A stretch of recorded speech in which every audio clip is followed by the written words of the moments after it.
see that the main environmental impact of rust is the degradation of steel and iron structures and also affect our health from contaminated water. The advantages are: first, we can solve the rust problems by using antioxidant from corn to inhibit the reaction of oxidation. Second, our invention can melt the rust by using antioxidant and phosphoric acid. And the last, this method will not affect the environmental systems.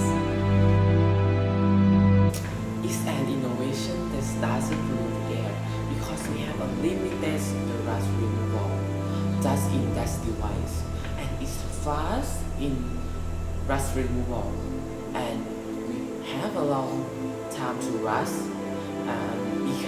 because we have a metal coating. Our invention is made to compensate and substitute the current way we remove the rust. In the past, we removed the rust by using an anti-rust spray which contains the chlorofluorocarbon or a CFC spray, which significantly damaged the ozone layer of Earth's atmosphere. Nowadays, iron oxide problems affect many ways, such as industry, low technology, and agriculture. There are iron and metal used as tools for the industry. In agriculture waste caused by agricultural equipment are result the moistures, especially water supply that come from rust steel pipes, causing water to contaminate rust.